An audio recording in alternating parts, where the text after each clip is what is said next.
Hello, I'm Dr. Sameera. I'm a consultant general and laparoscopic surgeon.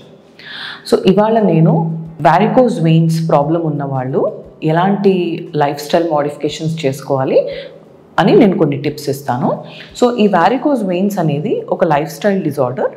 దీంట్లో రెండు రకాల problems ఉండొచ్చు. ఒకటేమో సెఫెనోఫెమోరల్ జంక్షన్ ఇన్కాంపిటెన్స్, ఇంకొకటేమో పర్ఫోరేటర్ డిసీజ్.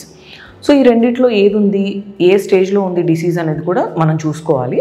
ఒకవేళ ఎర్లీ స్టేజెస్లో డిసీజ్ ఉంది, వెయిన్స్ ఇప్పుడే బల్జ్ అవ్వడం మొదలు పెడుతున్నాయి, లేకపోతే సాయంత్రం అయ్యేసరికి కాళ్ళ వాపులు వస్తున్నాయి, పెయిన్స్ వస్తున్నాయి అని ఇనీషియల్ స్టేజెస్లో ఉన్నవాళ్ళు అండ్ సర్జరీకి అప్పుడే అవసరం లేదు అని మీ డాక్టర్ డిసైడ్ చేసిన తర్వాత, so what all you have to do is, first thing, ఇది ఎక్కువసేపు నిలబడి ఉండే ప్రొఫెషన్స్లో మనం చూస్తుంటాం కాబట్టి వీలైనంత వరకు కూర్చుని చేసే జాబ్స్ని ప్రిఫర్ చేయాలి.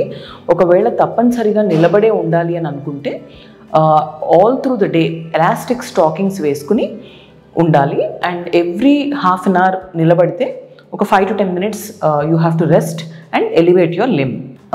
అట్లాగే ఈ డిసీజ్ మరీ ప్రోగ్రెస్ అయిపోకుండా ఎప్పటికప్పుడు you have to keep doing basic venous Doppler అనే టెస్ట్ ఉంటుంది. సో ఈ టెస్ట్ ఎవ్రీ 6 months 8 monthsకి ఒకసారి చేయించుకుంటూ ఉండాలి. ఎక్కడైనా ఇచ్చింగ్ వచ్చినప్పుడు పొరపాటున కూడా దాన్ని స్క్రాచ్ చేయకూడదు, because once you scratch it will form an ulcer and it is very difficult to heal. కాబట్టి keep the area very much moisturised అండ్ రాత్రి పడుకునేటప్పుడు కొబ్బరి నూనె లాంటి ఆయిలీ మాయిశ్చరైజర్ని అప్లై చేసుకోవాలి. ఫుట్ ఎండ్ని ఎలివేట్ చేసి పెట్టుకోవాలి రాత్రి పడుకునేటప్పుడు.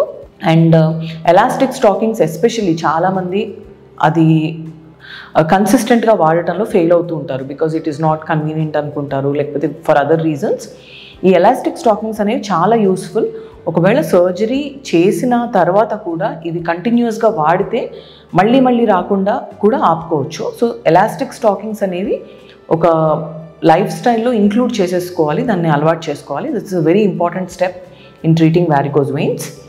అండ్ కొన్నిసార్లు మనకు కొన్ని ఆఫీస్ ప్రొసీజర్స్ కూడా ఉంటాయి. ఒకవేళ సన్న వెయిన్స్, రెటిక్యులా వెయిన్స్, టెలంజెక్టేసియాస్ అంటాం, ఇలాంటి ఎర్లీ స్టేజ్లో డిసీజ్ ఉన్నప్పుడు వాటిని అడ్మిషన్ లేకుండా, సర్జరీ అవసరం లేకుండా ఒక చిన్న ఇంజెక్షన్ని దాంట్లోకి స్క్లిరోథెరపీ అని ఇచ్చి వాటిని కొలాప్స్ చేసే పాసిబిలిటీ కూడా ఉంటుంది. సో ఏది ఉన్నా కూడా first consult with your doctor. ఎంత స్టేజ్లో ఉంది డిసీజ్ అని చూసుకోండి అండ్ దానికి తగ్గట్టు మెజర్స్ తీసుకుంటే డిసీజ్ ప్రోగ్రెషన్ని ఆపచ్చు అండ్ కాంప్లికేషన్స్లోకి ల్యాండ్ అవ్వకుండా చూసుకోవచ్చు.